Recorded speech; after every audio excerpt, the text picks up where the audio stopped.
नमस्कार दोस्तों, मैं Nitin Kumar Namdev, mentor, Chanakya law academy Raipur से। अभी हाल में ही 5 तारीख को छत्तीसगढ़ ने एक राजपत्र जारी किया है और इस राजपत्र ने छत्तीसगढ़ सिविल जज के एग्जामिनेशन में खलबली मचा दी है। बहुत सारे लोग शायद जो है ये नोटिफिकेशन नहीं देख रहे हैं और हो सकता है कि इस वीडियो में वो पहली बार इस नोटिफिकेशन को देख रहे हो, पर इस नोटिफिकेशन के आने के बाद जो एस्पिरेंट है उनके बीच में बहुत ज़्यादा खलबली मची हुई है। तो थोड़ा इसके बारे में जिक्र करते हैं। मैं एक छोटा सा आपके लिए एक एनालिसिस लाया हूँ इस वीडियो में, आप इसको ज़रूर देखिए, एंड तक देखिए, तो शायद जो है ये वीडियो आपके काम आएगा। और जितने एस्पिरेंट हैं जो छत्तीसगढ़ की तैयारी कर रहे हैं उनके लिए जो है ये बहुत कारगर होगा।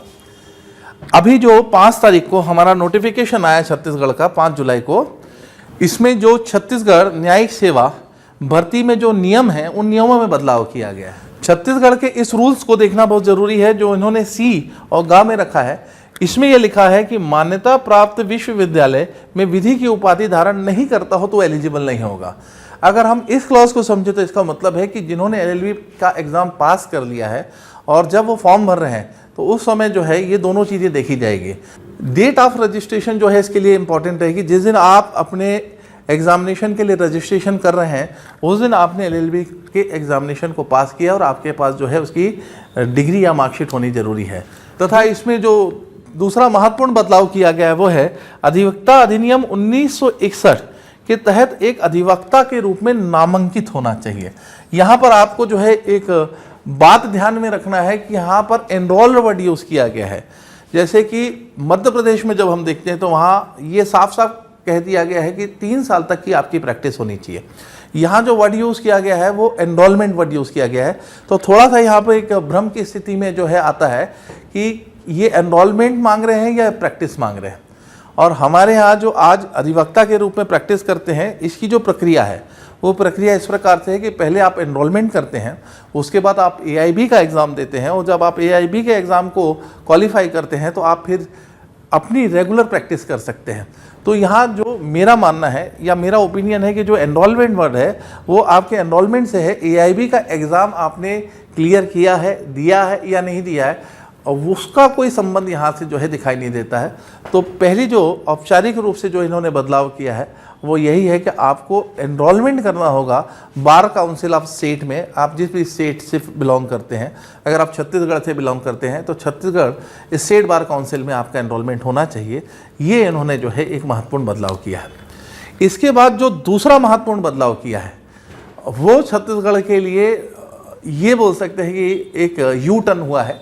छत्तीसगढ़ में जो 2008 के पहले सिलेबस हुआ करता था उस सिलेबस को हम थोड़ा सा जो है अगर फ्लैशबैक में देखें तो उस समय जीके और छत्तीसगढ़ दोनों पार्ट जो है प्री में पूछे जाते थे और दोनों के कॉम्बिनेशन को मिलाकर 100 नंबर का एग्जामिनेशन होता था। 2008 में जो चेंजेस हुए उसमें छत्तीसगढ़ में जीके का जो पार्ट हुआ था वो निकाल दिया गया और उसमें 15 सब्जेक्ट जो आपके अभी करंट लॉ हैं वो पूछे जाते थे। अब इन्होंने जो बदलाव किया है उसको थोड़ा सा गौर करना ज़रूरी है। इन्होंने लिखा हुआ है कि अनुसूची 1 के खंड का में जो सरल क्रमांक 15 दिया हुआ है उनमें निम्नलिखित सरल क्रमांक को जोड़ा जाए। अगर हम पढ़ें तो लिखा है आफ्टर द सीरियल नंबर 15। इसका मतलब साफ साफ है कि जो लॉ के 15 सब्जेक्ट हैं वो वही रहेंगे, इनमें कोई बहुत ज़्यादा बदलाव नहीं किया गया है। पर इसके बाद लिखा है कि of the clause number A schedule 1 of the following serial number shall be added of general knowledge of the Chhattisgarh. तो यहाँ पर अगर हम इस इंटरप्रिटेशन को समझें तो उन्होंने साफ साफ कह दिया है कि जो आपके पुराने सिलेबस में 15 सब्जेक्ट लॉ के थे वो तो हम वैसे ही रखेंगे, पर इसमें जो हम जीके का पार्ट जोड़ रहे हैं उस पार्ट को थोड़ा सा ध्यान दीजिए बोल रहा है। अब जीके के पार्ट में भी 2 हिस्से होते हैं, एक होता है आपका नेशनल जनरल नॉलेज और एक होता है स्पेसिफिक छत्तीसगढ़ का जनरल नॉलेज। तो यहाँ पर जो वर्ड यूज़ किया गया है वो वर्ड यूज़ किया गया है general knowledge of the Chhattisgarh. इसका मतलब साफ साफ है कि आपको अब जो भी प्रश्न आएंगे जीके के उसका सीधा सीधा संबंध छत्तीसगढ़ के जनरल नॉलेज से होगा।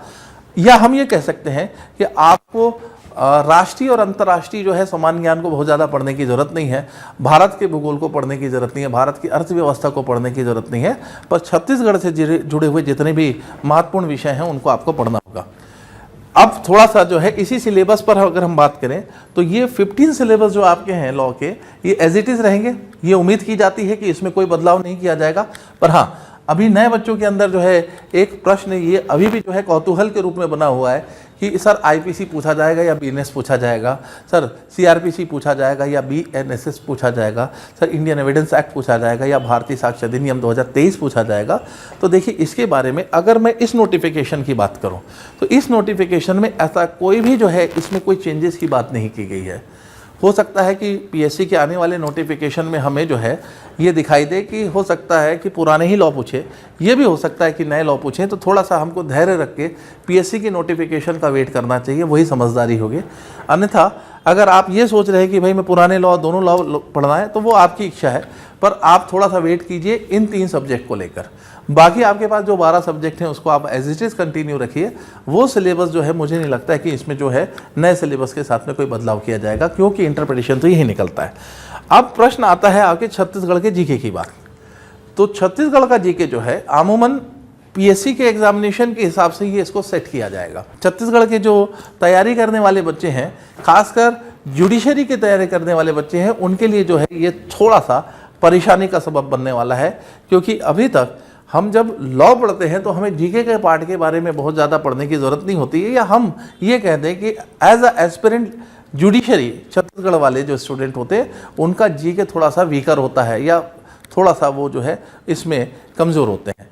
पर अब चूंकि सिलेबस साफ साफ कह रहा है कि छत्तीसगढ़ का जीके आने वाला है, तो आपको कुछ चीज़ों को ध्यान रखना होगा और छत्तीसगढ़ की तैयारी आपको आज से शुरू कर देनी चाहिए। इसके संबंध में मैं आपको एक थोड़ा सा ब्रीफ में जो है इस वीडियो में आपको इसकी चर्चा करने वाला हूँ। देखिए, छत्तीसगढ़ के जो जनरल नॉलेज है उसके मैंने कुछ पॉइंट निकाले हैं।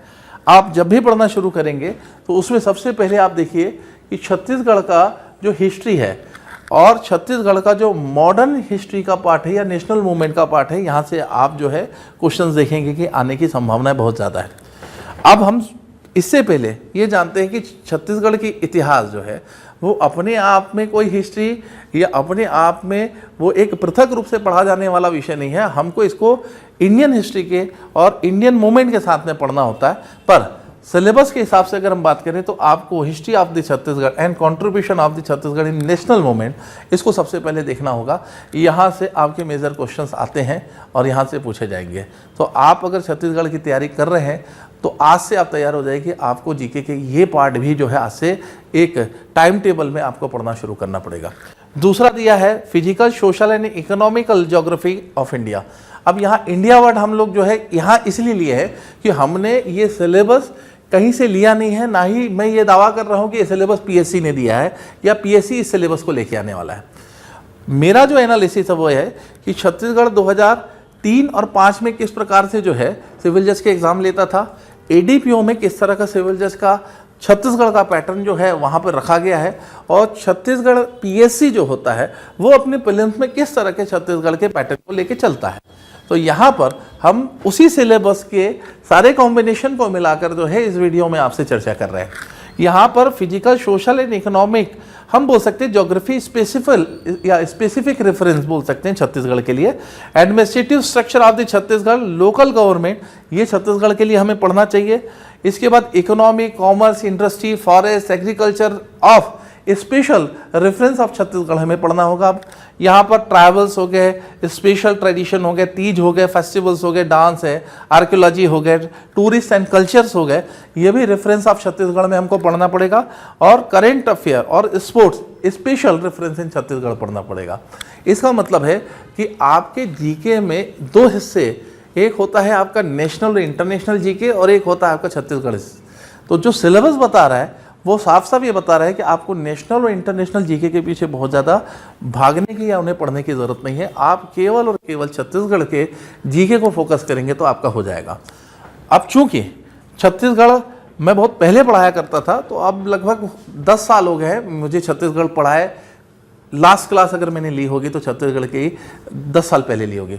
पर मैं आपको एक मोटा मोटा अनुमान बताता हूँ कि अगर कोई सिलेबस बनता है और उस सिलेबस से कोई मान लीजिए ये क्राइटेरिया बनता है कि भाई हम छत्तीसगढ़ के किस पोर्शन से कितने क्वेश्चन पूछें, तो ये जो 6 टॉपिक हैं यहाँ से क्वेश्चन सबसे ज़्यादा पूछे जाते हैं। जैसे अगर हम मान लीजिए छत्तीसगढ़ के इतिहास की बात करें तो छत्तीसगढ़ का इतिहास कहाँ से शुरू होगा? प्राचीन काल से शुरू होगा, फिर मध्यकाल में आएगा, फिर यही जो है आपके आधुनिक भारत से जुड़ जाता है। अगर हम बात करते हैं फिजिकल, सोशल और economic structure of the Chhattisgarh, तो आपको यहाँ पर बहुत सारी चीज़ें पढ़नी होगी कि पहले तो आपको जोग्राफिकल कंडीशन ऑफ छत्तीसगढ़ पढ़ना होगा, फिर वहाँ कैसे कैसे प्लेटूज़ हैं, कहाँ कहाँ हमारा मैदान या प्लेन्स हैं हमारे, और कहाँ कहाँ इकोनॉमिक रिसोर्स कैसे बनता है, ये सारी चीज़ों को आपको कंपेयर करके पढ़ना होगा। और थोड़ा सा आपको फैक्चुअल भी पढ़ना होगा कि भाई डेटा भी आपको तैयार करने होंगे कि एग्रीकल्चर रिसोर्स कितना है हमारा, और धान कितना बोया जाता है हमारे यहाँ, सबसे ज़्यादा सर्वाधिक फसल कौन सी बोई जाती है, तो थोड़ा सा आपको इसके साथ में फैक्चुअल भी पढ़ना होगा। इस वीडियो को बनाने का जो हमारा उद्देश्य था वो यही है कि आपके अंदर जो कौतूहल या जो आपके अंदर कश्मकश चल रही हैं दिमाग में, उन चीज़ों को हम आपके सामने एक ब्रीफ में लेके आए। आगे आने वाले 15 से 20 दिन में हो सकता है कि पीएससी जो है इसमें अपना एक सिलेबस जो है आपके सामने नोटिफाइड कर दे। तब तक आप लोग बिल्कुल शांत रहिए और बिल्कुल शांति से पढ़ाई कीजिए। हमारी क्लासेस बहुत जल्दी शुरू होने वाली हैं, हमने उसके लिए प्लानिंग भी कर दी है। तो जो स्टूडेंट जो है केवल छत्तीसगढ़ के जीके को पढ़ना चाहते हैं, वो आप हमारे दिए गए नंबर पे जो है संपर्क कर सकते हैं, हमसे कांटेक्ट कर सकते हैं। और जो लॉ और जीके का कॉम्बिनेशन को पढ़ना चाहते हैं तो हमारे पास ऑनलाइन और ऑफलाइन दोनों सर्विसेज अवेलेबल है, हम हाइब्रिड मोड पे पढ़ाते हैं, तो आप उसके लिए भी कांटेक्ट कर सकते हैं। तो हम आपकी पूरी तरह से मदद करेंगे। आप लॉ प्लस जीके भी पढ़ सकते हैं हमारे यहाँ, और आप चाहें तो आप केवल जीके का पार्ट भी पढ़ सकते हैं। तो आप नीचे दिए गए जो नंबर हैं उस पर आप कॉन्टैक्ट कर सकते हैं, हमें संपर्क कर सकते हैं। और मैं एक ही चीज़ कहूँगा जाने के पहले कि आप पेशेंस रखिए, सिलेबस सबके लिए चेंज हुआ है, आपको पैनिक करने की ज़रूरत नहीं है, और इस सिलेबस में ही अगला सिलेक्शन होने वाला है। तो जल्दी से जल्दी जो है आप लोग अपनी तैयारी शुरू कर दीजिए।